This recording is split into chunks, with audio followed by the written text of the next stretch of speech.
Here we are. We are live from you the didn't ground tell up. me. Well, I mean, it's about time, right? Yeah, we're just 17 minutes and 2 days late. Yeah. Well, the spilling of the wine didn't help. Okay, we weren't going to get into that on air. It's our first time doing the podcast. Yeah, I feel like that was a big delay. Yeah. But this week, it's just going to be us. Yes. We're going to talk about a whole bunch of stuff. Next week, I think we told somebody we were going to have Ian Bissell on this week, but he was going to be next week to talk about Southeast Carpet Fest. But we're going to hint on it tonight. But tonight, first, we're going to start with a kind of recap of the last show we did. Well, we were going to tell people what the Carpet Fest dates are. Oh, we're going to do that first? Cool. Yeah. Oh, because it's like an intro, you know, like a thing you do in a podcast, like, you know, I've done before. You are on a little hiatus here because you were, not only did you take the winter break off like I did as well. Thank you. You also didn't show up to last week's podcast. Again, so bam, necessary, you're on like 20. Necessary to bring up? No, I'm just saying you're not used to doing it. It's been so long since you've done it. Yeah, I guess. Was the last week the first week back after? Yeah, it was. Well, it's true. You're back. But we've done it so many times. Just come roll it back in, and it's as not straightforward as it usually is. So yeah, I mean, it's never really that tight, is it? No. But like Joe said, Southeast Carpet Fest. It is February 8th in Florida. At Keith McPeak's. Yep, Keith McPeak's house. Cody and Pia of Terrestrial and Arboreal. That's just what it is, right? Is there a word after that? Wow, I guess I should do this. Okay, so their place in Melrose, Florida, Cody and Pia. And there is actually an auction going on right now. So please go check out the Southeast Carpet Fest. I believe it's Southeast Carpet Fest 2020. Someone in the chat, correct me if I'm wrong. But look it up on Facebook. The auctions are going on right now. They have like well over 100 items. Oh, yeah. That's what we're going to talk about, the auctions. And it's such a wide variety. And so even if you are not going to Southeast Carpet Fest, you can join this auction or, you know, bid on it and anything like that. And even if you're not a carpet person, if you're not a colubrid person, there's literally things for everyone because there's awesome breeders that have, you know, coupons up there as far as vouchers for $150 all the way up to at least like $500 or so. You know, some people who breed things like green tree pythons, carpet pythons, corn snakes. We have stuff up there. Our friend JT from Silent Hill Reptiles has his stuff up there if you're into corn snakes. And there's just a lot of really awesome items like signed books and things that you really couldn't get anywhere else. So you guys should go check it out. And plus, all the money goes to NIDO virus research. And I'm not sure exactly what the percentage of what goes where, to be honest. I have no idea, but I know it's going to a good definitely cause, whether it's USARC or, you know, NIDO virus research. And you get a good deal on some, you know, awesome items. Some that are just to like your chance to get from a breeder, but some are like rare books that you might not have. Or like chance. Something that Eugene Bissett used in the 70s or something, which is like, you know, is really interesting because that's like the birth of our industry. You know, that is getting a little piece of history as far as I know. People cite Eugene Bissett as maybe being the first guy ever who was full-time farming reptiles. I mean, that's kind of a big deal. And you can get his little green tree jars. He kept them in these jars with what looks like a straw, but obviously it must be some piece of plastic going across with a perch. Which is just funny. It's like you need to keep green tree pythons in jars to keep the humidity and everything. I don't even know. I guess you kept them ambient. It's all a different world. I mean, truly was a different world back then. But just trying to make it work. But definitely, it's something to check out. And backtracking slightly, I want to start saying this in the beginning of the show, and I feel like we need to, especially since we have made our separate channel, Port City Pet. I really want to hone in that this channel is for, I would say definitely people that are above the age of 16, not saying, you know, we're going to be very graphic or super But we're not going to be overtly restricting ourselves. Yes. We're not going to be restricting ourselves in that. And I think that's something we need to say at the beginning of our podcast. This is our opportunity to be like normal people and talk. Right. And I know there's a lot of people, even at the Baltimore show last weekend, we're like, check out our videos on YouTube. And so you guys might be catching us today, but this is not what we were referencing.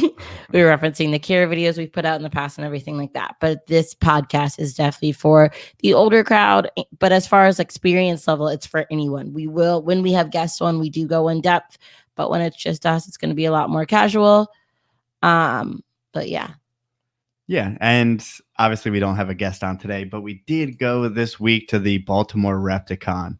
And honestly, we went to the Baltimore Repticon before and we thought we knew what to expect, but I felt like it was a completely different show than the first time we did it. And that is, to be honest, a very good thing. Well, that's what happens with so many many shows. I don't think, at least for us, any show has been consistently like the same, which is like, I guess it keeps us on our toes or whatever. Yeah, no, it just stresses us out. What do you mean it keeps us on our toes? We never know. Yeah. So. Yeah, but I felt like, we met a lot of really awesome people. We got corn snakes into people's hands. We convinced moms to get corn snakes and all this different stuff. If you guys don't know, like as far as corn snake breeders, honestly, most of the time what we're doing is we're selling to families and first-time pet owners. So a lot of times it's either the dad doesn't want a snake in the house or the mom doesn't want a snake in the house. And hopefully at least one of them's there for us to educate them on why. I mean, a snake is really not the worst thing you could have as far as a pet goes, and especially not a corn snake. And really, the whole day, those 2 days, it was a 2-day show, Saturday and Sunday, that's just spent educating people for the most part, or talking to cool people like Erin and the Youngers and Jeff and Travis and all the people that support us like every single show. So I want to thank Travis for the fluff. Okay, you're gonna have to explain that. So if you don't know, one of our friends, Dr. Secret Agent Travis Weinman, is also double agent as far as baking is his secret. I don't know. I'm going way too hard on this. Yeah. But his other talent in life, other than being a secret agent, is baking, and he's really, really good at it. And he made me my own special homemade marshmallow fluff, which is similar to like Jet Puff that you get at the store. And he hand delivered it to me at Baltimore Repticon, which was awesome. And then he went home and made a giant turtle cake. Yes, for his daughter, Tortoise. Excuse me. Excuse you. Sorry. Yeah, but it was really awesome seeing him as well as Jeff, who didn't Jeff bring you cookies? Yes. I don't know if he brought me cookies. But he had cookies and you took them. Brought cookies to Carpet Fest and I kind of used them, ate them. Wait, what? I don't know. I think he's like, hey guys, I have some cookies. And I'm like, okay. And I took all. And then he just gave you the whole bag. Yeah, I don't know if it was meant, but they were really delicious. Well, and they were perfect. And he did tell me multiple times, Melissa, you have to share. And I didn't, but you don't eat cookies. Yeah, that's true. So Hands of Jeff, if you want to check him and his artwork out. He's done a lot of our friends' logos. Yes, it was really awesome. Yes. Okay, so other stuff about Baltimore. Oh, we brought out Isopods for the first time. Did I skip over some stuff? Did I get too excited? Yes, you didn't skip over steps, but first. You got too excited. That'll be a precursor. I mean, we can talk about that. No, there's probably things we should talk about. No, we can talk. Well, let's argue about it. I'm sure you guys have heard us talk about before, like as much as we love breeding snakes, we really want to expand into the supply aspect of it. Just being able to offer our customers a well-rounded buy. Yes, because kind of like I said before, when you have first-time pet owners, they are first-time pet owners, so they don't know exactly how to care for the animal. And we're realizing that, and plus this may be part of my neuroses, that is maybe not the healthiest thing, but we can't control when they go over to the supply person. We tell them what they need to get, but it's up to the supply person to get them the right size heat pad, the right tank. Hopefully it has a sliding top and a lock. If I could control all of these aspects, then first of all, we don't have animals getting lost anymore, because that's our number one problem. I mean, we're talking almost half of the people are losing their baby corn snake, and I don't know why no one's done something about this yet. So we're trying to find ways to stop that, as well as we want to say this is the aspen bedding. Yes, I prefer the chips over the shredded. You know, the shred is like little spikes. Like I don't even know why you'd want that. And I've seen that get stuck in corn snake's mouth. So I mean, and that's not a giant deal if you get, corn snakes digested and everything. Most likely, if it's kept correctly, it won't die or have many adverse effects. But I want to control. It's just it's just an easy switch to prevent anything. Like why? Right. I just don't. Why do it? it? Why do the other thing? Right.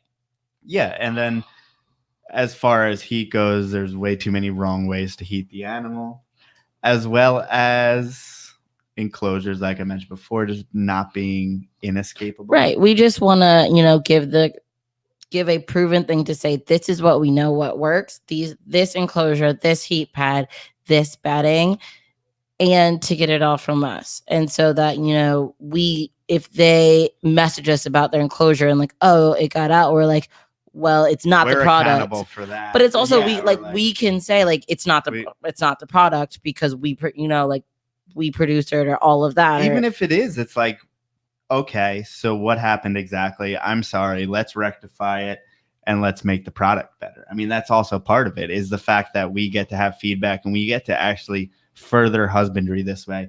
And don't get me wrong, we get to actually build a business in which makes money more so than breeding reptiles. I mean, that's 100%. We're also building a business, but we can get that feedback and we can tweak things and we can further how these animals are kept, and we can further herpetoculture and herp keeping. Definitely. Because I don't think too many people are on the front lines of it all the time. And a lot of the big supply companies, I mean, they haven't been, one person going to shows every time and knowing exactly what the public in 2020 wants or needs at this point. So we have the advantage of both being boots on the ground as far as we're breeders. So we keep hundreds of these things. So we know what they need. Yeah, exactly. But because we were doing that, and this was like our first show where we started doing it, it was a much different show prep experience. So in the past, it was like, okay, 9:00 rolls around, we go up to the snake room, we start packing up the snakes. It takes us about an hour. We already have the show like extra box packed. We just leave that packed all year round with, the extension cord, the lights, all of that. And so the morning of the show, we usually wake up 20 minutes before you have to leave.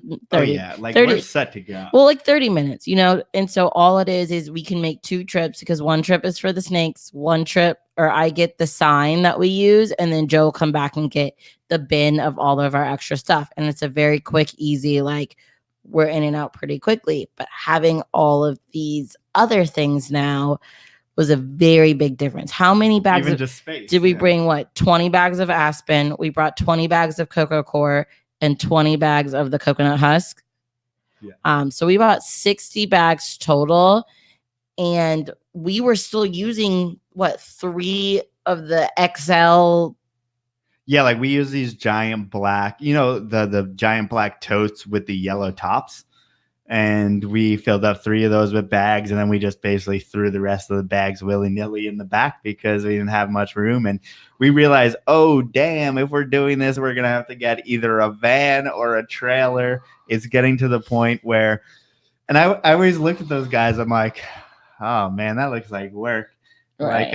Like we just go to a show, we show up, and with our little bin of animals. We had it down pat, right? But now we're adding. It just changed it. So I mean, we had to make like 5 or 6 trips now. Just also, it's bags of bedding that are all very like slippery. They're slippery. That's what they don't stack very well. No, they're soft. The bag, it's like thick Ziploc bags, basically huge Ziploc bags. It just doesn't. It doesn't work really well. And then we need to find a little. There's probably ways that we can improve our efficiency as far as that. But there was 60 bags that we were putting in there, and my car is only so big. So my car is definitely stuffed this time getting there, which is a good thing. And I'm so glad that we are lucky enough to have a business that is growing more so that I guess if things like this aren't happening, then that's probably a bad thing. Yeah. Because I'm glad that we're moving on and we are keeping on going forward. Definitely. Okay, so after we got to the show, unloading the car was equally as time consuming as loading the car, and it was farther away, at the show from our car to our spot. But we get to the show. Oh, well, I guess I skipped ahead. So let's go back to what else new things. I mean, we don't need to know everything. I like going through the run. Okay. What is our other new thing we brought that you wanted to talk about earlier? Oh, yes. The touch doesn't work, babe. Our first time bringing Isopods to the show. And I was really pumped because once again, it's something new. It's something that we're expanding and doing. And it is something that I am learning. So now I am, and every once in a while, I like to do this as far as whether it's keeping an animal or getting to another sector of the hobby. It's just to be a beginner again in something and like start from zero. And honestly, it feels so good. And I've never been, I have been as excited as I am now about what we're doing, but it's rekindling exactly that feeling that I had, I've been doing this for 7 years now, as far as Theportcitypythons has been around for 7 years. And that doesn't sound like a long time, I guess, for some folks, but I'm 28. So that's pretty much my whole adult life since I got back from basic training in the Army when I was 21. So it's been my whole adult life, and doing the same thing for a good amount of time. There's something to say about sticking it out, and I'm always going to be breeding reptiles, but there's also something to say about kind of becoming a bit beginner again and getting into something new. That's like, these things are like little aliens. They breathe through gills. Like, that's not even fair. That's weird. What do you mean? It's an arthropod. Why is that not fair? I don't know. It's just we like have a weird lungs. creature. I'll choose our lungs. Yeah, but if you think gills, and you're saying this thing's a fish, but it's on land. Who else is breathing through gills on land? James Lewis answered. There's got to be another one. Being an isopod that breathes through gills, being a human being. Human beings are pretty intricate, but isopods. Wow. That's some serious stuff. See, that's where our brains work different. My brain is like, no matter what you tell me, it's a bug. It's a bug. It will always be a bug, and blame society for that. Blame my parents for that. Blame New Orleans steroid-induced Keep bugs. in mind, I don't like bugs. I don't necessarily like bugs. That's a lie. I don't want to touch a roach. But you will touch any other bug, pretty much. Spiders, not necessarily. I won't be scared. I won't be weird about it. Are they? Spiders aren't bugs. We're talking about things that fall into this overarching, the things you what find about in your house. Centipede millipedes? Oh, no. Those are monsters. But those are just like a bunch of isopods connected to each other. That's a lot of legs. It's just some... Yeah, but isopods cannot bite you. That's the thing. It's so, and also isopods are more related to crabs more so than. It's a bug. Well, you eat them, so that's like your go-to. The fact that I eat crabs. Yes, and lobsters. And lobsters. All the other bugs of the sea. Yeah, that doesn't mean I want to play with crabs. I'm not scared of them. Like, I'm scared of isopods or like bugs, but like, just because it looks like a bug. Walks like a bug. The insides might be a crustacean, but on the outside, that thing is a bug. I just sat there and I opened up the powder oranges and the powder blues, and they're super, super active. And I was just watching them interact with each other and move around and like eat. And it was like, there's just something very endearing and like cute about them. And that sounds really ridiculous. That sounds really I will ridiculous. never call a bug cute. They're adorable. You just gotta watch them for long. Everyone's getting mad at me for calling it a bug. I know what it scientifically is. And they're gonna get you mad like at to me overly simplify things. If people aren't used to listening, lizards are just things with legs. So that's your phrase for lizards. Well. Oh, not just lizards. So now everything's all of them. bug. Everything's a bug. but they're adorable. Especially you got to see the rubber duckies with the little face. But okay, so backtracking a little bit, you got into this maybe like a month ago. Well, no, you secretly got into it a lot longer, and I didn't know it was happening in our basement. Wasn't it that? No. I mean, the springtails really happened about a year ago, or a little bit over a year ago. And that is something that I just kind of, I mean, springtails are one thing. It's not like, they're not like isopods. I'm not forming a bond with them per se. They're just jumping around when I open up the enclosure or the tub, and when I throw a little bit of rice in there. Otherwise, I mean, they're just there. But I saw that there was something there as far as the grand scheme of things. I thought that, hey, this is reptile husbandry, bringing it to the next level. Little did I know that this isopod thing, it's not about bioactive enclosures at all. Okay, you can put them in your bioactive enclosures, but damn, they're just fun to keep on their own. I mean, even things like rubber duckies, you may get 6 of them for $200. And so these aren't going to be things that you put in for your dart frog to eat, right? I mean, these are pets at this point. People are paying $50, $60 for one bug. Excuse me, bug. Bug. I'll call it a bug. In that context, because I think it's crazy that someone's paying that much for an isopod. But then again, I'm about to pay that much. Like I'm all please. But then it's like people look at us and like, you paid $1,000 for a snake. That's crazy.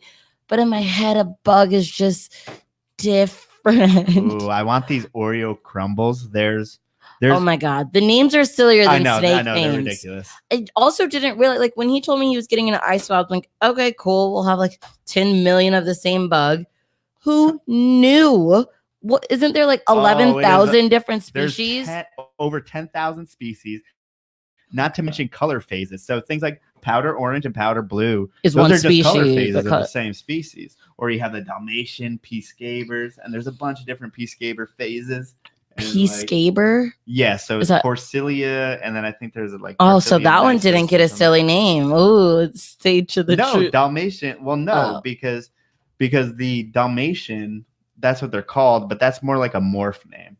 Just like think of that as calling it a color phase. Right. I mean, calling something a snow, it's just a rubber ducky. I know we keep on. Let's acknowledge that he just typed rubber. He typed rubber ducky and that alone into Google, assuming Google would know he's talking about a damn bug. Oh, Google is so dumb. Except they do listen to us all the time, so it should have known. I think about something I want to buy, and it gives me I don't like. So we're gonna share the screen, and we're gonna look at some rubber duckies. That's cute. It is absolutely freaking adorable. I don't like seeing them zoomed in. I'm literally gonna close my eyes. No, it's amazing. Look at that. Look at that little face. That little face and eyes. A little orange duck bill. It is a little duck. Come on. If anyone saw her face, she is wincing with her mouth covered with her eyes closed. Is it gone? Oh my God, look at all these duckies. That's like $1,000 a ducky. They're gonna be crawling on me. They're still bugs. They're still bugs. Get out of here! Look at that little guy. Oh, look at Dairy Cow. I'm okay with them with my like normal zoomed in vision. Like when we were at the show and people would come up and ask about the isopods, I would open the container. I just bought the orange Dalmatians. Okay, cool, great talk. I would open up the container and you'd be proud of me how I was like actually digging in there with my into it. I thought you were getting into it. Yeah, on a normal zoomed in vision. I don't zoomed in vision. But it was funny because it'd be these like moms that come up and be like, oh my gosh, she's like touching it. And in my head, I'm like, yes, just keep calm. Just keep doing it. They believe you like it.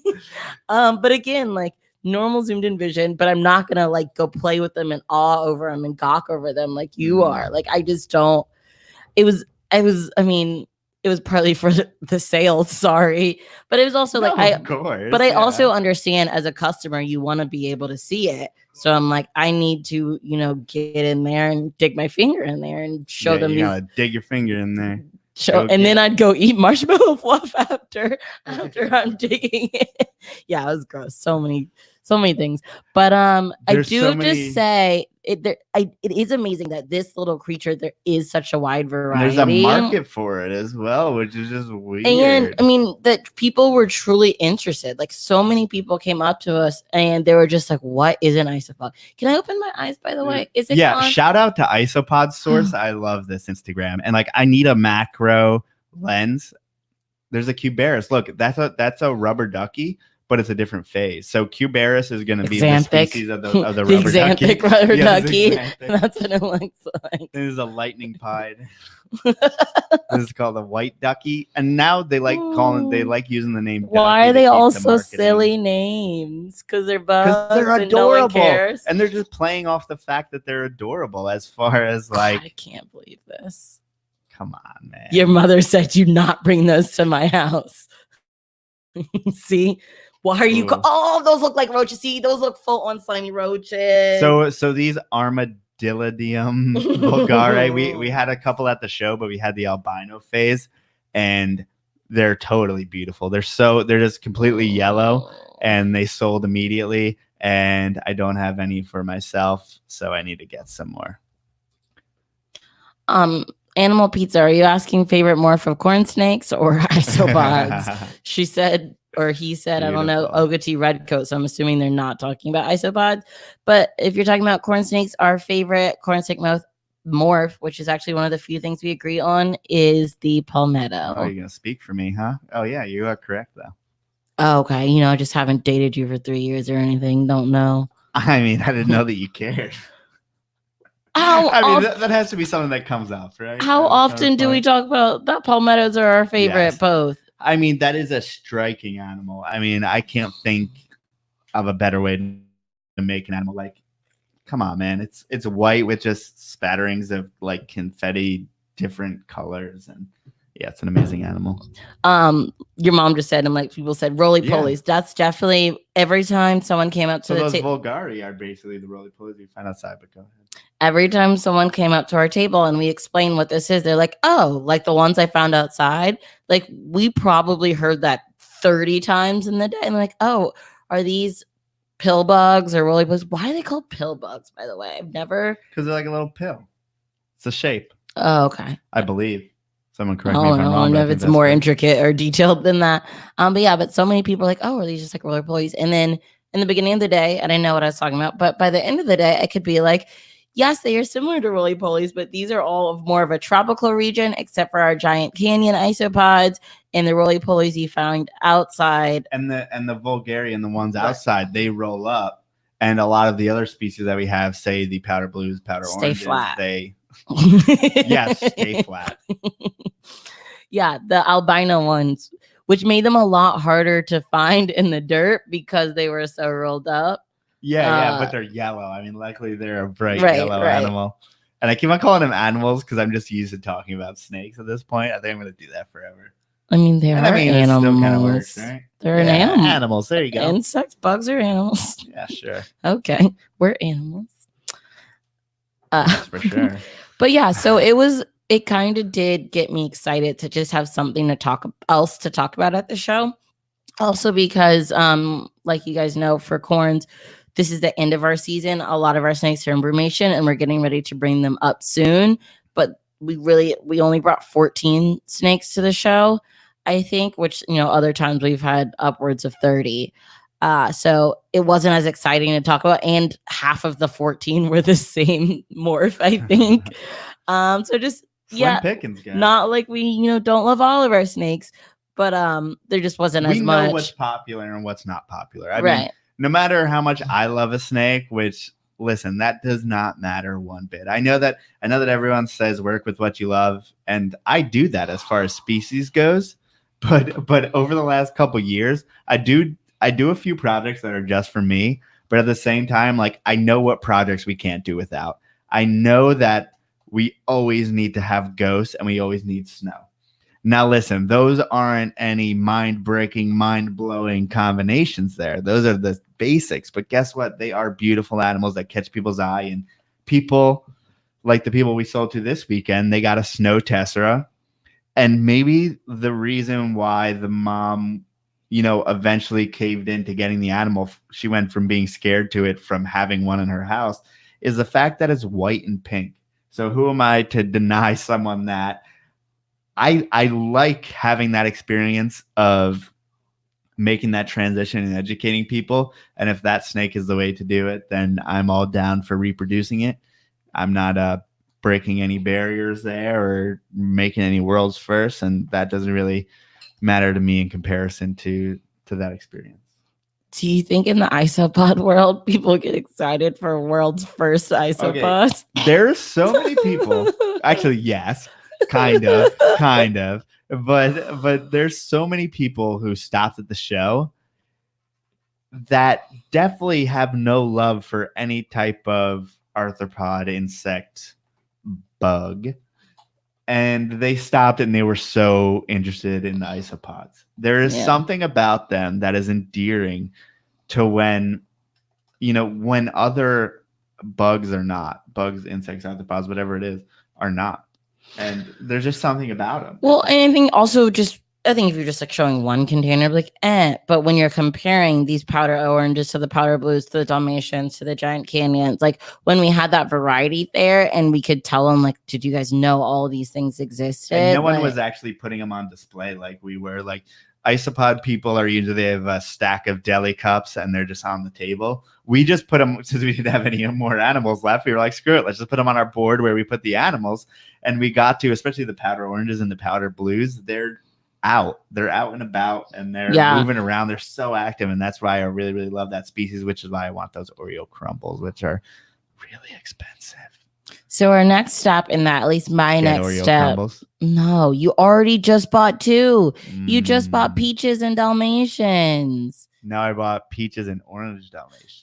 Oh, sorry. Clarification.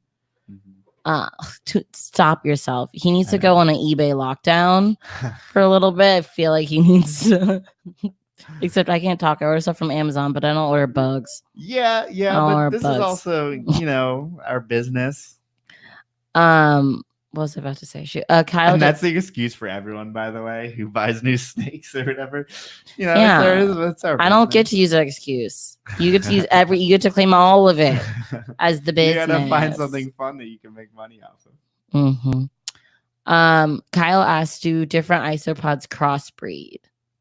Yes, I'm not sure across species. I'm sure you could research. Speaking of research, my next step is just truly solidifying my knowledge of like what isopods work for, what type of like animal. That's me too. What type of animal you're putting it with, what type of bioactive enclosure, all of that. Because after we got are these roly polies, the people who were actually coming like buy the isopods were asking like, okay, most people are just getting. Most people are like bearded dragon, right? But most people are truly just getting started in this, which was also exciting. I thought it was going to be like, okay, people came in, they knew what they wanted, whatever. But a lot of people, it was more niche than it actually is. Yeah, a lot of people were like, okay, I'm just getting started. I want to make this bioactive, or started my bioactive. This is the animal I have. What do I put with it? And I was doing some great BSing because let me tell you, I knew nothing about isopods before Saturday. And it'd be so funny. Joe would be gone and like this weird thing kept happening where anytime Joe left me, I'd have 6 people in front of me asking me about isopods. When I was gone. Yeah. All the time. I'm a great used car salesman. But he'd come back and I'd be like, okay, these are the 3 questions they asked me. Did I get it right? And most of the time I was pretty right. So I was really proud of myself. But we did like a crash course real quick on the car ride to the show. But that's what I really want to like solidify my knowledge. Like the one thing I know right now is like the giant canyons are from Southern California, so they're better for drier bioactive temperatures. But I don't know yet what animals need that, which I probably should already know that.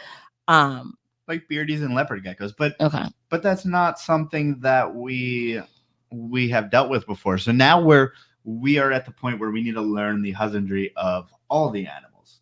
And so we need to try to find a way to do that in a way that isn't sacrificing any part of it, is not being thorough, but also being able to keep knowledge on every animal, which is hard because there's a lot of animals and we're going to have to do that in the supply sector anyway. So we're going to have to know what a leopard gecko person needs eventually anyway. If we expand our product line that far. Oh, I forgot. Tom too sent you some dwarf whites. Yes.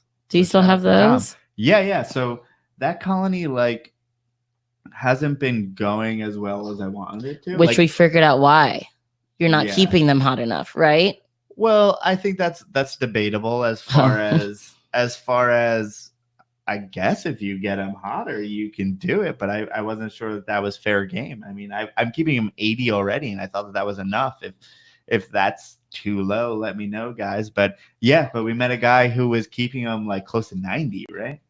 Yeah. And he said that they were kind of going crazy. He said he would get his home and within the next week, they were already multiplying and stuff. Yeah, I have not had that same experience. Because you're not keeping them. And I added more to it because there's a guy who does isopods here, and I got a bunch of cultures from him, and I dumped them in there. And yeah, I mean, it's pretty normal activity. It's not like springing up like our springtails do. And part of that is I think I haven't been they'll survive, but they're pretty slow going. And maybe I'll try calcium. So people do that. Calcium. And then what did people tell us? Fish food? Yeah. Benjamin Yunker, because I'm bringing up this thing of they have these dehydrated carp eyeballs. Yeah, we're not doing that. Dehydrated carp eyeballs. And that's supposed to be isopod food. And they sell it as it literally looks peepers, they call them. Yeah, they're called peepers. And he showed us it's a bag of straight up eyeballs that you Where get. Do you get them?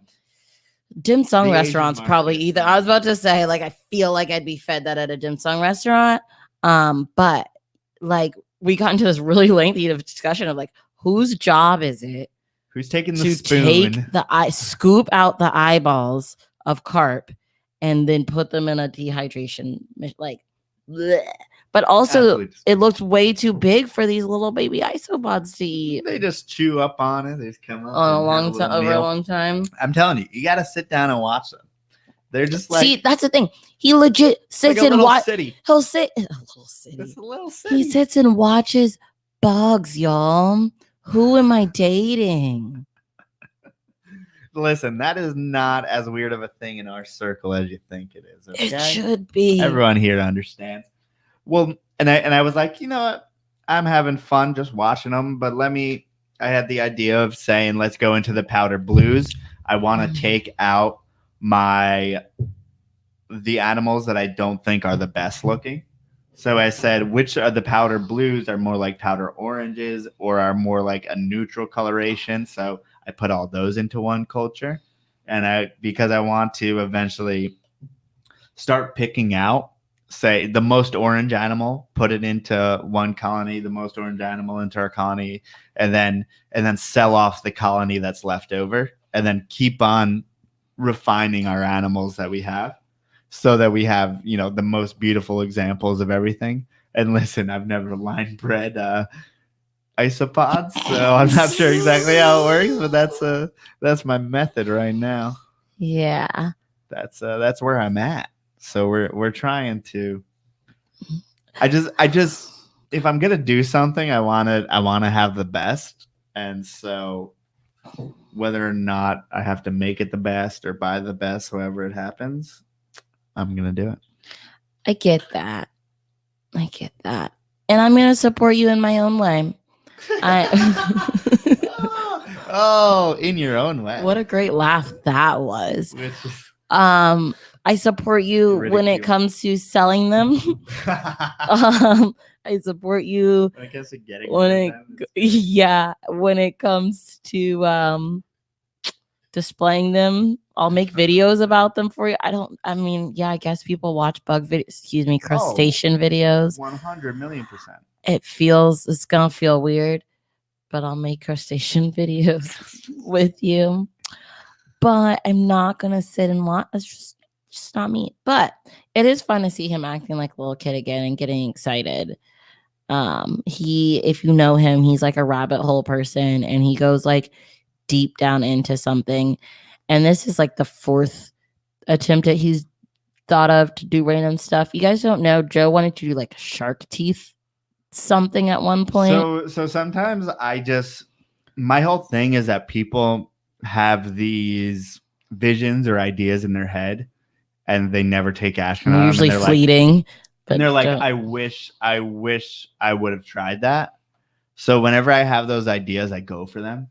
So at least at the end of the day, even if it fails, I can say, hey, I am now more educated on that subject. If it doesn't work out, it didn't work out. Like we've done products before and it's like the product didn't take off, but I also didn't put the work into the project. And now I'm informed this time around to do it correctly. So it's like maybe that idea for the shark teeth didn't work out because,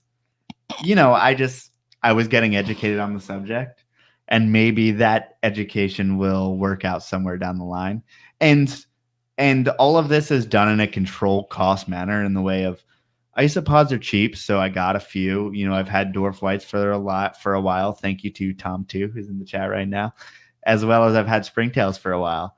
And I was like, and that was very neutral for me. That was okay. And I knew at least I can handle what was going on. But then the door was opened and it's like, yeah, this is just something I'd like to explore as much as I can. But yeah, and I think the isopods, you did go about it the right way. The shark teeth just felt silly. I just like come home one day and there's like, 10 packages of shark teeth. Okay, so I want to explain myself. So what I want to do as far as my life goes, I want to be a decent example for everyone, as well as get young people interested in nature and conservation, just in the natural world in any way possible. And part of the snake teeth, I was thinking, I used Shark to love teeth. those snake teeth. Yeah, shark teeth. That would be a terrible thing to get, just a bunch of clear shark teeth or snake teeth. Fuck, I can't say. No, shark teeth. So, I used to love those things like fossil digs and stuff where you find them. And can we make some type of educational product or educational toy? Like some of those science experiments type of educational teacher type of things. And you have experience of a teacher, and I have experience of the natural world. And so I was hoping that maybe we could create a product that could enrich the world. And that's how I see, and that sounds ridiculous, right? Like enrich the world. That sounds fucking silly. But what I mean is just I want to have an impact and hopefully leave the world better than how I found it, although it seems like a progressively harder and harder thing to do. You know what I mean? So on this fifth behind attempt at, diversifying our business and our life, these isopods, I think, are definitely something that we want to keep going. Oh, and it also works. Right? I mean, I'm so happy to see, we talk so much about bioactive and all of that on the podcast, but I didn't have much experience of it in real life. Like, how many people are using it? What are they interested in? And so now we kind of have this little baseline understanding of we recorded kind of, or we, talked about what are people asking for the most? What are people needing the most? And so we are already adjusting what we want to breed or get from this guy nearby who sells them or who breeds them based on what people asked about at that show. Mm-hmm. And I think that's where him and I really do work well together in that aspect. I'm not the jump in with 2 feet person. I'm like, you need to give me hard evidence that this can work, and then I'll do it. So now that I have that, and I'm not saying I need, 6 months. This is one show but we did pretty well with it. And so now that I have that evidence, I'm willing to put those 2 feet in it.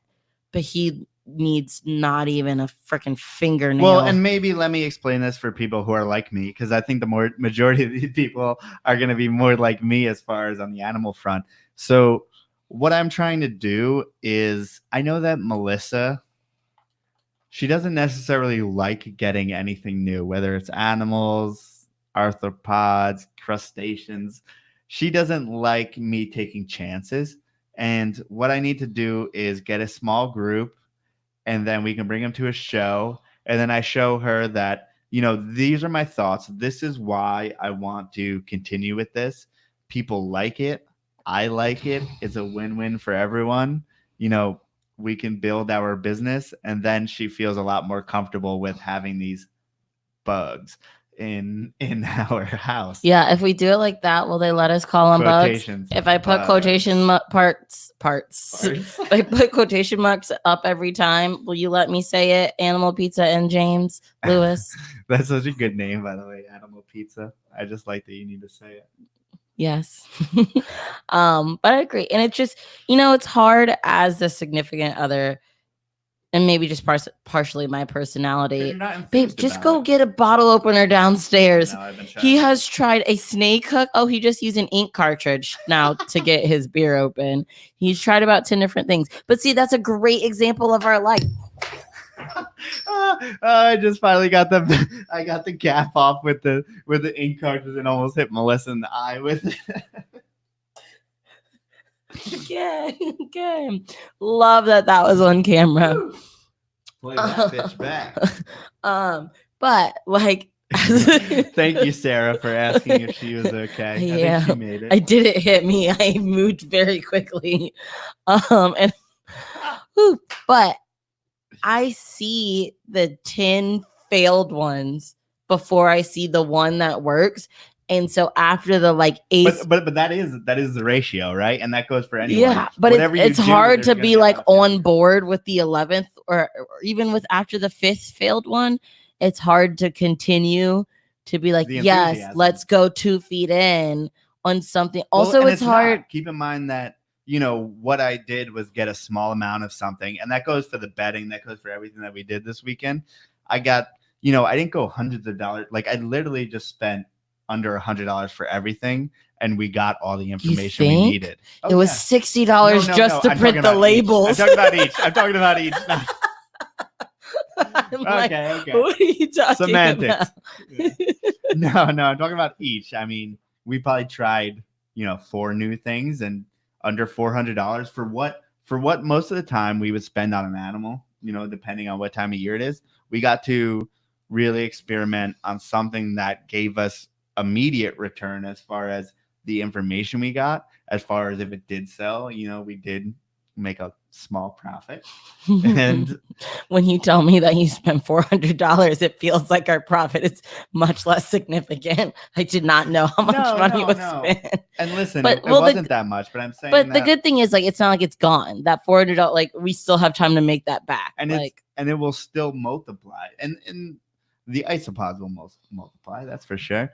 But we still have the bedding to sell, meaning like just because we bought 20 bags of bedding and came back with 17 doesn't mean that we lost. It just means that we have 17 bags of bedding. Yeah. And then also what we learned is the fact that if you just have bedding, no one buys anything because they're going to one guy to get everything. So that's also part. Yeah, that's true. So we learned that the isopods worked. We learned that the bedding has promise. Like Joe said, I think people really did benefit or really did like going to get everything at one place.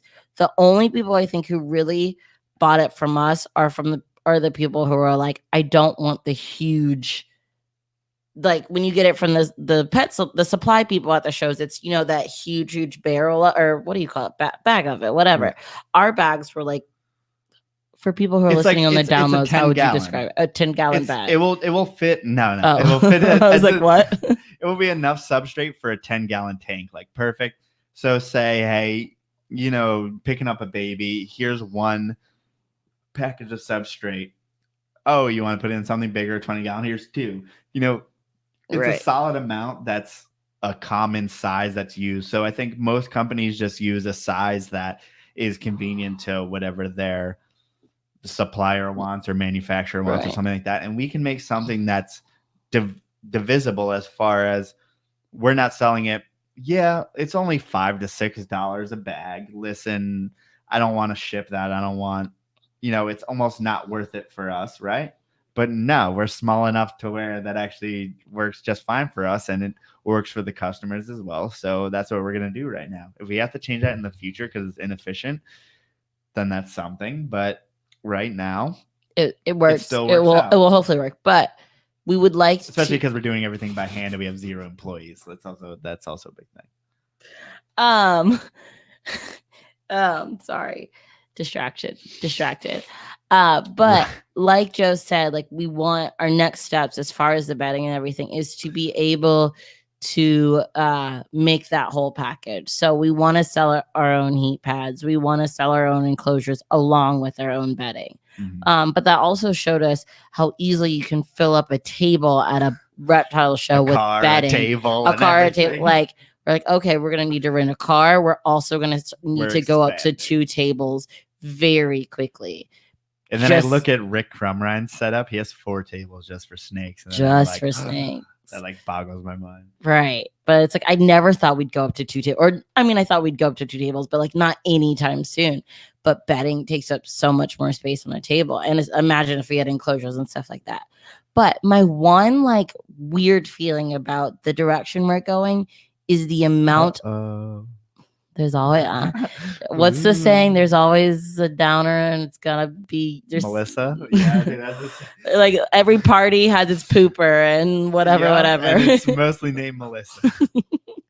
My one thing I feel weird about is at this Baltimore show, I would say there was at least 4 people, 4 like, and I can't even say tables because they have whole sections, 4 huge sections of supplies. Right.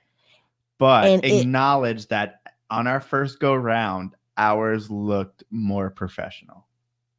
And that's not disrespect to anyone. I'm obviously not saying anyone, but for our first go round, how much more professional did ours look? And that's simply because like from a design we put in the time, and theirs were like commercially sold, so that's very, very simple. We put like effort and time into that label. Just had straight up like things in bags, in Ziploc bags. That's also a thing that a lot of people are doing. Yeah, and just like did the display of it and everything, but it feels weird adding more to that. You know what I mean? Like when there was already like DBD alone had 2 sections. Oh like my God. It was so big. Yeah. And then there was a couple other people, doing it. And it just, I already felt like it was a lot. And it kind of bothered me that like snake people didn't get in or reptile people probably didn't get a table at the show because there was so much supply. But you need supply people. But you don't need 4 people selling the same thing, do you? Yeah, but that's almost better than lowering the standard for breeders or flippers or whatever. I think there was quality people who probably wanted to get in the show. Yeah, but there's not very many people that just have a couple of deli cups on the table. I mean, it was a pretty high quality show as far as everything there was like pretty damn legit. And that's why I have a lot of respect for most of the people at that show as far as that's one of the more professional shows we do. And I hear mixed things about Repticons. Let's be honest. I mean, a lot of people don't like them, but that Baltimore show is legit. But what I'm seeing now is that people are making less money at it. And we don't know the fucking difference. We had a good show for us, so we're going to keep on doing it. So we had a good time. And I think a lot of people are upset that it's more of families and first-time pet owners or people who aren't even interested in buying anything. And so that's where we differ from everyone else, and that's where the supply comes in too, because they're making good money because it's first-time pet owners and people who are getting into supplies. And there's a dinosaur show that was just on the building over. There's a gun show that's a building across from that one, and the dino show was sold out, so people spilled over and went to the reptile show. And it's like we had the opportunity to take these people, random people off the street, and some people see that as, oh, they're never going to buy any of our stuff. But the way we see it is, I don't know if they're going to buy our stuff, but at least we're going to give them exposure to reptiles they haven't seen before. Speaking of the gun show, I have to share this anecdote. When we pull up to the show, we go to the same building on the property that it was in last time. And I'm glad I didn't walk in because I would have had a weird face on. But Joe walks in with the huge bin of snakes. And he walks in there, and turns out we were at the gun show building. And oh no, I walked into an armory. Okay, so I walked in, and then I'm like, I look around, and there's just literally guns. There's not a human, but just literally guns. And I'm like, wait a second, anyone could just walk off the street. Not. I mean, there's no ammunition, I'm sure, but you can just walk off the street. And I went right into this gun show, which was pretty odd. But I turned around because apparently they switched buildings. And I didn't see much difference between one building or another. But I mean, yeah, you look around, you're like, none of those are snakes. Those are. I was like, all right, maybe there's one gun vendor at the reptile show. It doesn't seem. You looked around for a little bit I more. had to look at a couple more tables. Like, okay, 2 gun. Yeah, that's a little much. Well, maybe like one of those tables with like the camouflage knives and like scorpions on knives. And I'm sure they looked at. Well, I guess they didn't know you had snakes, but I'm sure they looked at you like, "Who is this kid? He's not coming to the gun show." Yeah. It's very interesting. So, but back to what we were saying. I guess you peg me as a non gun show vendor. Kid in quotes. You don't look like a gun show vendor. You had zero camo on. Is that what it takes? That's step one. That's probably pretty true, actually. A black shirt and some fatigues on the bottom, man. But back to that. So he doesn't feel weird about the amount of dry goods at shows. It just I don't want to be a part of oversaturating the shows. Oversaturating. Are you kidding me? Look at all the ball python vendors, dude. Right, and that's why I'm happy we're not part of oversaturating that aspect. I don't want to be part of oversaturating anything. I also don't want to be competitive because I am super competitive and like don't test it. I don't want to. And it sucks because at the shows, those supply guys. Sorry, I just hit you in the boob when I was moving my hands. But and I was talking to the supply guys, and he was so like nice and encouraging, and was telling me like different things about the industry, and it was super helpful. I never want to have to go to a show and compete against someone, and I know some of those guys are a little. And that's why it's kind of nice that we do corns. And it's like, even though we want corns though we want corns to be more popular, like I kind of like being one of like 3 corn people at a show. Like, how are there only a couple corn people at every There's show? only 2, us and Chris. Rick had corns, right? Yeah, but Rick didn't come back Sunday. He's only there. He left on Sunday to go to a different show. Yeah, so there's really like 2 corn people, heavy duty corn people on Sunday. And so that was exciting to kind of be that, and not have to worry about that. And again, that leads to the oversaturation. I don't want to be a part of that. Mm-hmm. So, I mean, that just means truly like setting ourselves apart in what we do. Like, obviously the bedding, we can't make the bedding different. It's going to be the same bedding, but it's how we present the bedding. We can't make the heat pad different. But it's how we present I don't even know how you're going to present the heat pad in a different way. I feel like that one we can't really change. I feel like that's going to be pretty much. But our enclosures, I think it's really what's going to set us apart and making that different. And that combined with our knowledge, there's multiple times people like would buy a snake from us, go over to the supply area, like look around, listen to what their sellers said, and they'd come back to us and we would be like, no, like, what, like, you don't need what they said, or like you didn't like that. People are just trying to sell you, right, you don't need that, like, get this, get that, and so it's going to be nice to just be like, look, we all have it right here. And so that's definitely where we're planning to go in the it's a part of the mentality as far as we want to set up. We're less concerned about vending a show and more concerned about how can we have a pet store within a reptile show. How can I say someone's going to come and they're going to come just for Port City Pythons? They're going to look around. We have the animals that they want, or the animal, because we have to breed all of our own because we're moral sticklers like that. Because just as reptile breeders, as hobbyist breeders, you kind of have that drilled into you pretty much by all your mentors. And I want to stick with that. I'm not going to flip any animals. I'm not going to do that kind of stuff. We're going to breed all of our own animals, but at least we have corn snakes, and then you can get the whole setup for the corn snake, and you can do everything that you can for that animal. And I know I have the peace of mind of knowing that everything's going to be all right, if everything's executed correctly. And it goes back to that control thing, doesn't it? Right. Sorry, I'm typing. Yeah, but it was, the Red Roof Inn was sketchy. Okay, that was okay.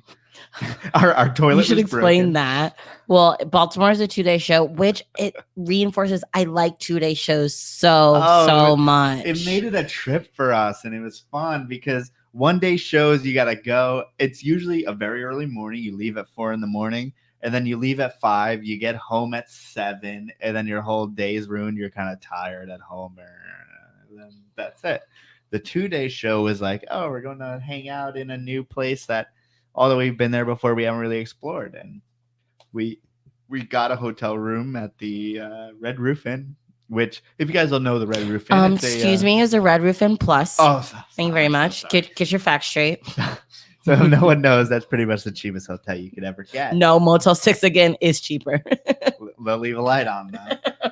And this thing, okay, we walk in and we just hear this noise, and it's the toilet's just always running because like the rubber stopper isn't going into. Basically, my dad was a plumber, so I figured it out. I fixed the toilet, right? Thank you. You're welcome. I'll send you an invoice later, Red Roof Inn. I fixed your damn toilet. And then also the porcelain was cracked. You know, the lid of it was cracked. It was a mess, but it was like it started raining and you could hear every single raindrop, but that's okay. That's okay. Plus Red Roof. It was What's the normal Red Roof? That's a plus. Yeah, I don't know. How was that improved? I mean, they had on the bed, they had firm and soft pillows marked as firm. I liked that little detail. Soft, yes. And then I liked the lights above the bed. Like, that's a hotel you bring hookers to. Everyone knows that. Oh, and there we were. No, it was okay. I don't give a shit. I'll sleep wherever. And we went to the show. We went out to breakfast in the morning. Yeah, I like terrible diner. We took it easy. Oh, it was so bad. Terrible diner. Never going back to that diner. We're such fucking complainers. I am. Yeah. I am. But 2-day shows, and it's like, okay, you had that bad show, but then it's like exciting. Also, it was fun, despite the outcome being in Baltimore for the Ravens game. Oh, rest in peace, guys. Yeah, sorry. Yeah. But it was exciting to see all the Ravens fans there and talk about that. But I wish almost every show could be 2 days. It's so exciting. It just makes it an event more so than just a 1-day grind, like a little marathon. So that was exciting for us to do, and it gives us more opportunity to meet with more people and talk with more people. And I think I definitely grew in the shows as far as like finding different things to like say to people to get them excited about it. You know, the normal things are like, okay, they were born in June, they eat this, they, blah, blah, blah, blah. But like I talked about like with our honeys, since we had the honey there, I talked about like what we want out of honeys and like, and I think it's important to say like, this is our most popular project, and that gets people's attention. Like that also matters, and that's true, but it also helps us get. And that guy who bought the honey, first of all, like I'm not messing around. This is a holdback that looks absolutely gorgeous, and he was happy with it. And I'm so glad that he messaged us and said that he ate like immediately, and I'm just really happy with that. Yeah. That was a great voice crack. Yeah. Okay, so we've talked for like 50 minutes about the show. Yeah, so I feel like we have other things to talk about. Feel like we should pivot. Yeah. I want to talk about, you know what? And I did your boob again. And so I keep on using my hands. I've been using my hands a lot in this one podcast. Thank you, downloaders, for, you don't get all this action, wink, wink. So the guys of R&B Reptiles, Ryan and Benjamin. So I just want to thank those guys for coming over. So give a little explanation. Yeah. So if you guys haven't seen R&B Reptiles, they have a YouTube channel. So go subscribe to them right now because we're on YouTube, those people who are alive. And they do a lot of different like collection tours. I mean, that was really where they got on the map as far as for me when I first saw them is they had a Matthew Most collection tour, which is a guy who does old world colubrids. And that is just stuff that you never see, and the people who do keep and breed them aren't usually very social. They don't usually get out there. They don't promote their animals a lot. So it was really nice to see Ryan and Ben get over there and make a 40-minute video about all this information that no one else has. And I just thought that was super valuable as far as from a perspective of getting information out into the hobby. And that kind of means, that says a lot to me as far as what they're trying to do. So And they also went to Justin Kabelka's, and they've done a lot of the big people in the industry. So I reached out to them and I was like, hey, let's do podcast / let's get together or whatever. And it didn't work out the first time we went to dinner with them, or we were supposed to go to dinner with them, but we had a bunch of family stuff going on. It was the holidays but we ended up having to getting them to come over and film the collection. Well, we were going to do something, and they're like, hey, why don't we just make a video? Let's stop wasting our time and make a video out of it. I was like, yeah, that makes sense. So they came over, and I was like, listen, guys, I am not going to show you stuff that people care about. Most of my animals are in brumation, but I'm going to go rare colubrid. Like, no one's going to care about because I feel like when I make YouTube videos, part of it is trying to make it appealing to people. That is honestly part of it. And I just went whole hog on Slawinski's corn You got snakes, way too in Pines, depth. I don't know who's going to stuff. care about these. It was it's an almost 15-minute or 50-minute video. So if you guys want to check that out on their channel, you can see most of the rare snakes that I have. You can see some angry pine snakes and some also. Oh, I'll get to that later. But yeah, they were just good guys, and they also got you meatballs. Can we talk about like what a Jedi move that? No, people do not care. No.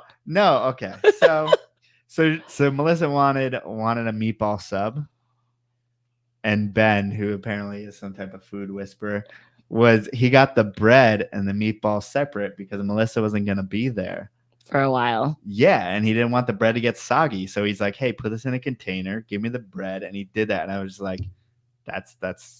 It was very kind. It was very kind. Yeah. But no one cares about that. No, not at all. Yes, but if you want to see Joe go really hard on some random snakes, go watch that video. I also try to talk intelligently for way too long, so I messed things up in that video. Things escaped my mind, so don't judge me. Okay, random side aside. Junior asks, "What's our favorite snake of all time?" I don't know if he means like that we've kept, like just ever. Well, let's do both. What's your favorite that you've kept, and then what's your favorite ever that we've kept? I guess like I can't say the het palm. Do I say the het palmettos because they're gonna make palmettos to keep? Because right, like, I don't like them, flighty, but they make the one I like. The most beautiful animals. But the one that we keep Enjoyable. That's my favorite, I would have to say, is the Miami Okatee. Her personality is not awesome. I was about to say, but that's another one. Her look, her look makes up for her personality. And she doesn't have to clean them, so she just sees them, opens it up. Okay, that's fine. And it's pretty. Yeah. And then all time. All time. I gotta think about that. Ooh, so I'll go, and then you think. I don't even know if I'll answer it this podcast. I'll message you and I'll think about it. So I think a lot of people, or a lot of times, this switches for me as far as what I keep or what I'm into at the moment. But I would say powder orange ice. No, I'm just kidding. Powder orange isopods. I would say probably Louisiana pine snake. So that's probably my favorite animal that I keep, and that has nothing to do with the behavior of the animal. It's a little devil. There's a whole lot of defensiveness involved with the animal, musking involved with the animal. When they eat a mouse, somehow it creates like 3 poops instead of 1. I mean, they're dirty.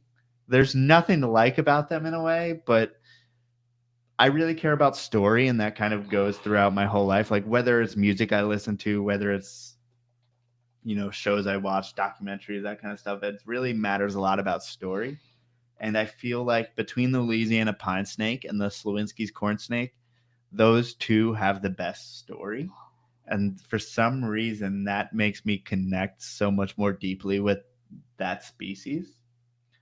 And so that's really what I find amazing about it, is that not only is it a species with a good story, but in the case of Louisiana pines, it's a rattlesnake mimic. It has keeled scales. Those are all great. But it's also the fact that it's a fairly endangered species. There's zero economic incentive behind it. So that just makes it fun for me too, because I don't know. For some reason that works. I don't need to stress about anything. But also, I think that what I do now will have an impact on the hobby in the future. As far as it's one thing to breed morphs of corn snake or a world's first corn snake. It's another thing to breed something that such a few amount of people have gotten an experience with. It's not like a super rare snake, but it's a super underrated snake that too many people have passed on in the past. And we get to not only reproduce them, we get to talk about them on here, we get to make videos about them, we get to just educate people about the longleaf pine ecosystem with them. We get to make an impact on both the environment, the hobby, and just the world around us by educating people about them. And I think that that is what matters most, is not the personal enjoyment that I get, but the enjoyment that I get to share with everyone about the animal. And that goes for the Slawinski's corn. Speaking of pines, Kat asked earlier, I don't have the mouse. But she was asking for a quick rundown of very quick, very basic rundown of the pines. Where is it? She said, "Will you talk about the pine snakes? Pretty please. They've been wanting one for months, and I know, but then I gotta scroll here. They've been wanting one for months, and they've met a few very friendly young ones, northerns. Will you give us a rundown?" Now, yeah, obviously, if we you're own looking for friendly animals, not the best genus. And Pituophis, the more chill ones that I've seen tend to be northerns. They're also the largest ones, and you're still not going to get away with a perfectly behaving animal. If your concern is having an animal that you can hold, I would say bull snakes, northern pines are going to be your best bet. Probably more so bull snakes. I mean, it seems like some of the morphs, since they've been bred for so long, are pretty chill. But yeah, if you're not ready for defensive behavior, the hissing, the rattling, all that stuff, I mean, that's part of the allure of the animal. I mean, that's what draws people to them. It's not necessarily their docile nature. So that's something for you to, as far as what you prefer as a keeper. If you want an animal that's going to be very easy, if you want an animal that's going to push back every once in a while, that might be a good choice for you. But I mean, the northern ones in particular, I mean, look at Jay Jacoby's animals. He has some amazing high white northerns, black and white northerns. And yeah, they can be a beautiful animal. And they can be a 7-foot animal. They can be a super heavy bodied, amazing, one hell of an animal, basically. Cool. Second question from the chat. Where did we get our water from? Water python? So sorry, I forget his last name. I believe his first name is Ross. He's an older guy. He's been breeding this pair of water pythons forever. He's in Rochester. I'm blanking on his name, to be honest. It was 3 to 4 years ago, but he consistently breeds them. They're Australian, and his animals are docile. My animals docile, and trust me, that makes a whole the way he talks about water pythons is so interesting, because that's one of the ones I'm not too scared. I mean, I know when to not mess with her, because she will definitely hit her head on the side of that thing so often. She has such a food response. Anytime she's hitting her head on that, I'm never going in there. But other than that, she's one I feel comfortable holding, and just her iridescence beats so it's amazing. So it's so interesting to hear him talk about the normal temperament of a water, because that one is so calm. People kind of refer to them as trashy snakes, as far as they're always imports from Papua New Guinea, which these ones obviously aren't, because they're Australian animals, and they usually have a temper on them. They're usually very defensive and just not fun to keep. But ours is amazing. There's no muss, there's no bite, there's no anything. I don't know. There's nothing to complain about, really. And that kind of goes for the olive as well. And that, I mean, it's just maybe her size. Maybe part of that is that we are also handling the animals, and the water python not so much. I mean, I never handled her more than to get her in and out of the enclosure, and naturally a good animal. But yeah, the reptile and chill guys were talking about water python. Yeah, Eric and you're Owen. getting the accent. You Am I? said it. Water? When you first said it, No. it wasn't full on Matt Minatola I water. didn't go full Matt Minatola. You didn't go full Matt Minatola. Did I go but Eric Burke or Owen McIntyre? Or? Like it wasn't water. You did not say water. Like I said, you did a little wool. Water. You had a little bit of the wool.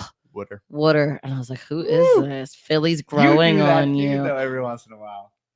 Yeah, but I wasn't ready for you to throw water. Sorry. Water. No, I call myself. Sometimes it's like another person took over me. As far as I was just talking to someone at the show, and I was like, "Whoa, I did that whole thing in a Philly accent. I did not mean to do that." Really? Yeah. Was I there for that? I think I told you. Like not far after. I was like, "Whoa, that was weird." I don't know. You get just used to it. Happened. Well, I mean, everyone here talks the same way. Except not. I don't think I have it because at my work, no one's from Philly, True. So no one has it. When you go to like the posh areas of the city, no one's from Philly, and like, hey, like I'm from Virginia. It's nice to meet you. Yeah, because that's how people from Virginia talk. Wow. Yeah, no, that's not exactly. Virginia was a bad example. Yeah, but whatever. Not about snakes. Okay, to finish this out, I think we should talk about what's coming up for us in the next weeks or so. I had one more thing to where I was on Reptile and Chill today. Well, not on Reptile and Chill. I was on the, should we call it the sister station? They do live streams. I think they call it Midweek Mayhem. And I was on it today. And I handled the pine. I handled the olive. Oh, so the people asking for snakes, go watch that. I don't remember. Yes. Junior was one. Someone else was another one. I take out all my favorite snakes and talk about them. So go on to Reptile in Chill. N. Isn't that what it is? In, like it was IN. No, like the letter N, right? Yeah. Reptile in. How else am I supposed to say the letter N? Wait a second. N. That feels weird. I try to say it like you. Yeah, I say in. Oh my God, people. Oh my God. N. It's not an I've been talking to you this long, and I have not realized. Well, because I don't say the letter N by itself. Every once in a while, we notice our dialects are just totally weird. Wait. And that's the letter N. N. Okay. Please, I apologize, listeners. This is ridiculous. Who's right? This is so silly. Who said it right? I think we're saying the same thing. You said IN. They make the same sound. Get out of here. N. Yeah, they make the same sound. The letter N and the word in, same sound. Definitely in. Okay. Definitely. My mouth doesn't say the as well. What's the other one you say weird because of that? Milt. Oh. Which I know is wrong. I know milt is wrong. Yeah, you're like almost saying milk. I know. I say something milted, and I know that's wrong because my voice doesn't say as well. As? They don't. It doesn't do the like in melt. But how weird is that? Is that like your mouth has been moving the same way doesn't for like form 27 years? It doesn't want to do form it right. But that's like one of my kids. I can't get him to say animal. He keeps saying aminal. Oh, and I think he'll grow out of it, but yeah. I can't figure out how to like fix. I want to fix it so bad, but it's so close to it that you can't like and or and it's so similar. You're like just waiting for the day that he'll do it right. Yeah, because the aminal drives me crazy. Oh yeah, I think I did that as a little kid. You said aminal. Oh. Yes, Aaron. I used to it's a pencil. See, it's not a pen. It's not a pencil. It's a pencil, and it's milk. Oh! When I first moved to Alabama, and someone asked me for a pen, and they said pin, that freaked me out. Do you say you don't say pen? Pen. Yeah. Here. Give me this pen. Both of them are pins. Pin on your shirt and pin that you write with are the same word. Pin and pen. Pen. I didn't know we'd have to teach you English during this podcast. Right? Well, I don't think anyone else wants to see me being taught that's English. That's fair. It's the person who says both. Both. You say both, and it's not both. I say some words Canadian. I say some words normal. I say some words Philly. I don't know what's going on. Okay, great talk. So, yes, you were on Reptile and Chill today, messing around for about an hour. And if you want to see him take out animals, go watch them on Facebook. But next up's for us, before we close this out, Our first next step is we promise we are going to get a video out for you guys on the Boom. maybe two if we're out. Please, all right, get one thing at a time here. Okay, maybe two. By Monday on the Port City Pet page, we announced like in December of 2019 that we were going to do this Port City Pet page, and then we haven't released a video on it. But if you haven't listened to our previous podcast in December, definitely go check out our Port City Pet page on YouTube. We really want that one to be more about care and to reserve this for podcasts. So we can be silly gooses and we can't worry, and we don't have to worry about, people getting it wrong as far as the pet channel will be always friendly as far as language and all that. The thing is that we have two different things, right? Our videos now that are on Port City Pythons podcast, which is this channel that we're on right now, the videos themselves are pretty family friendly, but the podcasts aren't necessarily. So we would like to have the podcast channel where we can be ourselves more so, and then a Port City Pets channel, which is a little bit more professional, but not only professional, but it's pretty basic as far as the knowledge goes, which I mean, I think I was talking to Jeff about this. Jeff said that, even though that stuff is basic, I still like to watch it. And I feel the same way. Like I will watch the most basic pet video. I don't know. Just because you like the person and you like, or just because you just want to, you'll still watch. So definitely go give that Port City Pet page a follow, and we will have videos for you soon. If you are watching this or found this and you are not really into the podcast, definitely, that the Port City Pet will be more catered to you. You're gonna have to wait till Monday, kid. After Monday, the next steps in us are pulling our animals out of brumation. We pull our animals out around Valentine's Day. Lucky me. Most girls. They pull in. You know what I mean? Oh, was that? What do you mean? I didn't say anything. Okay. Go ahead. What were you saying? Okay. Sorry, I was taking advantage of this whole Port City Pythons podcast. Maybe my brain is thinking of the way you said that more vulgar than you're thinking, but that was wow. So I was gonna say, lucky me. Most girls get like flowers and stuff for Valentine's Day. I get pulling animals out of brumation. Yeah. Okay, well, you're getting Sexy. weird. You're getting weird. But we are pulling them out of brumation, and then that is when. Will you give a quick rundown of like what you do post brumation? So I think a lot of people, or there's a notion, at least in the beginning, until you get too lazy to do it, you usually take animals out from brumation, which is usually 50 to 55 degrees, and then you bring them up to say 60 degrees, and then you do a slow, you slowly build the temperature up until you get back to what we keep, which would be an ambient 80 to 82. These days, I mean, and this goes for honestly most colubrid keepers, because we realize that's probably not that necessary. I mean, I still do a day, so I'll bring them up from downstairs, which is 50 to 55 degrees, and then I'll put them outside the room, and I'll typically do that for a day or two, and that's just room temp. I mean, 68 to 70 degrees, and then I just bring them right into the reptile room, which is 80 to 82.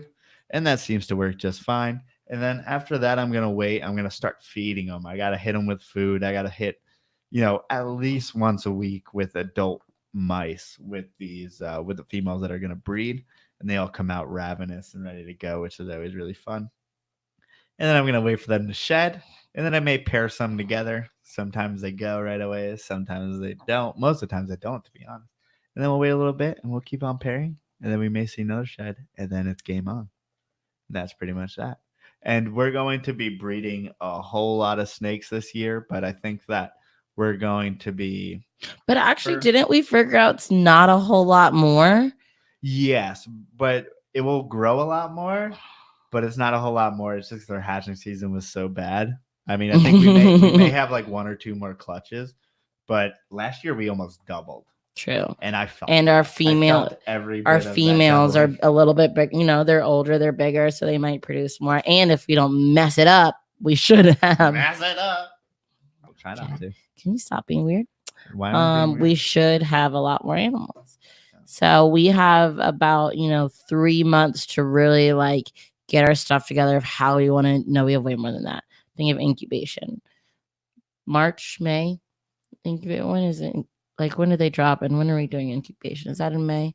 Why do that escapes me what time of year I think it's it May. typically happens. We have about 4 months to like get our stuff together of how we want to do incubation and stuff, because that's where we messed up last year, and we really don't want to do it again. So it's something we definitely have to start focusing on now, of like if we're building something. Oh, and also we want to build. So we are doing a couple of shows this spring, but obviously we have like no animals left. So we do want to build some sort of different display for our isopods. Not our bedding. You can't really display bedding more. They're huge. We can figure out some way better. But for our isopods and for our springtails. So definitely, if you are like a carpenter or you have a carpenter's mind and you have like a different design, I mean, we're going to obviously be thinking of it. I'm not saying do all the work for us. But if you have any ideas, like, we really like to be different at shows, and that's why we have our chalkboard display. Like, and I don't want to just have the isopods in stacks. I don't like that. No. To me, that's boring. That's not exciting. Not showing them off in the way that they deserve to be shown off. And it's not exciting for us. So if you have the isopods in little like deli cups about this wide, and we need to hit up Breeza and see from Superior Shipping Supply and see what the best or what unique type of display container. There's a couple of them that they have that seem to work, but there's probably even more ideas as far as. So then we'd have to build whatever display that corresponds with whatever container we use. Yeah, because for me, it's like that's the whole. Honestly, I love creating product and stuff like that. Like, this is part of the fun for me. I mean, that's why I want to go the supply route in comparison to, say, selling the animals, because I mean, I like producing the animals, but honestly, it's just as fun for me to create a product. For some reason, like, I love doing that. And so, and that product involves so much. So that's not only the container it comes in, it's how it's displayed and all of that. And I basically overthink every single aspect of it, but that's how I want to do it, and that's kind of my intention. So it comes down to, like, what container are we going to put it into? That's a decision. How are we going to display that? But I like that. Yeah, I like that. That's the way. But I'm like, it needs to be done. Yeah, but I will also take ideas from people, because everyone's creative in their different ways. So message us on Instagram or Facebook, like, if you have an idea of something different to display these bugs. What else? I guess that's it. Wait until you see them react with each other and hang out and say, "Hey, what's up?" Watch a movie on the couch. Are you talking? No, once you got to look at them, like, interact and move around. It's adorable, and feeling around with a little antenna. I saw at the show when I took the top off 10 of them to sell them. You're not getting me on this. This is not a thing you're going to convince me of. Well, I mean, you didn't like snakes when we first started. Yeah, but I didn't. It's different. So, Kat, check out Jay Jacoby on Facebook. And cool, great. Yeah, so I think he's only on there. I mean, he's probably on Fauna and all those things, but I'm not sure of his username. Okay. Nope. I was just wrapping it up. If you guys live in the Florida area, that little. If you live in the, like, Orlando, Gainesville area, those are 2 cities that people know, come to Southeast Carpet Fest February 8th. We will be there for a 48-hour flight if we don't, if Frontier doesn't, mess it up. Between Frontier and Spirit, we're really rolling. Oh, we're doing both, aren't we? We're doing. We're flying up on Spirit, coming back on Frontier. Our life is the Red Roof end, all right? We're doing the Red Roof, the Frontier, Spirit.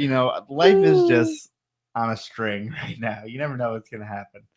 Spirit, I mean, if I gain too much weight over the time, they may make me pay extra. I'm not sure. Better be careful. I mean, don't sneeze on the plane. I don't know. It will probably drive it off course if I get up to take a pee. Oh, gosh. This is what you get when you're cheap. Well, yes. Come to Carpet Fest February 8th. I think I said if you're in the Gainesville area, I think it's like maybe an hour from Gainesville. I'm really not sure. It's in Melrose, but come on out, meet a lot of, like, people in the industry, It's truly is a hangout. Cody and Pia just have a lot of land, and it's just going to be outside. There's going to be people camping there and all kinds of stuff. It's fun adult conversation. That sounds weird.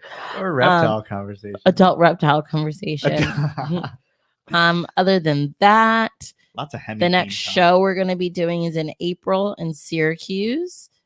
Yeah, I really want to. As far as that goes, it's so if you don't know, Steve Thomas is a guy who honestly, when I first got into snakes, and not first got into snakes, but I first got into the industry aspect of it when I was living in Oswego. Steve lived in Syracuse, which is, probably 40 minutes or so, half hour, which is close when you live in Oswego to anything. And I just went over and he just had an amazing, like the collection that at the time you saw on you would only see that on like Barczyk's YouTube channel, or like Dave Kaufman just started putting things up on YouTube maybe. And it's like, oh, this guy's living this in real life. And so he was really like one of the first big collections I ever saw. And he also did rodents, and I got my rodents from him. And now he's starting a show.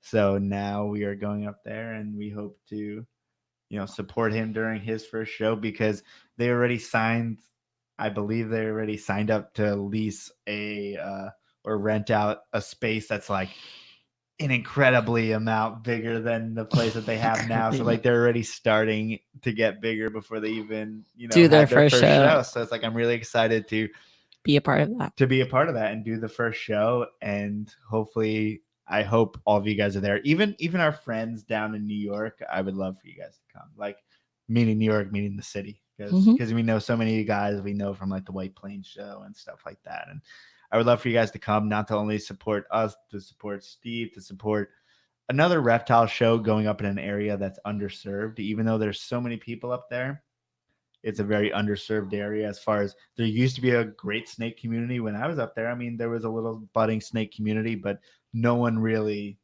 took the time to nurture it. And I think that's what they're going to do. And I'm excited to see it. And the guys in like Rochester have done a great job, and now that's just going to carry over, and I'm excited. Awesome. Well, thank you guys for joining us for this. Sorry it was on a Wednesday, not our normal day. For some people, it actually worked out Wednesday, but LSU won the national championship. Woo, woo, woo, woo, woo. Go Tigers. That was really random that you brought that up. Well, that's why we missed it, right? That's a good excuse. Yes. Well, we had Tuesday. Yeah, but you had a teacher event. True. You had to be It was a busy week. I had to be teaching. You had to teach the future of But America. Monday was all about football. I got this Alabama boy. SEC. Anyone SEC who's forever. been to SEC schools, even when your team loses, you root for the SEC school because that makes everyone look good. Yeah, I haven't done that always. No, you're the worst at that. Actually, but you don't it's mainly because I don't like people who win all the time. If I don't like it being the same people all the time. And it was like Alabama, Clemson. Winners, okay. Well, that's why I stopped cheering for Alabama, because it's like you always win. It's not fun to cheer for someone that's always winning. It's not fun unless you went there. I understand that. Unless you went there. But as like someone who didn't like, oh, okay, Alabama, yeah, it's not exciting. It's not different. Yeah, keep in mind, like I actually went there. I wasn't like a Tiger fan. Right. So SEC for life, except Student when you win all the life. time. Thank you. Oh, God. Stop. Okay. Go Tigers. Thank you very much. Good night, everyone. If you want to, yes, I'm glad you spelled it correctly. If you want to reach out to us, we are on Instagram, Port City Pythons, Facebook, Port City Pythons, our website, portcitypythons.com. We are obviously on YouTube, Port City Pythons podcast, and Port City Pet. And check out R&B Reptiles on Facebook, Instagram, and especially YouTube, and check out the collection tour on there, as well as check out Reptile on Chill's page for that live stream where, spoiler alert, I may have gotten bit by Louisiana Pine live on the stream, and I may look like a little we're trying to baby. Do an outro. We're trying to do an outro. Thank you guys so much. We will see you next week with Ian of S&J Herps, not Herps. S&J Reptiles. Stickers right there. S&J. I didn't turn around. I don't know why my brain said Herps. S&J Reptiles. You know who he is. He's our friend Ian, and he's been on the podcast, I think, 2 times before. Yes. And we're excited. Thank you guys so much for watching. If this is your first time, subscribe to us on YouTube. Hit that like button. And now I gotta shut you up. Dan said shut me up. You gotta stop. I said shut up. Shh. No, I didn't. Are we ending? We're ending. I'm pressing the button. Thank you guys. Mid-sentence. See you next week. Bye.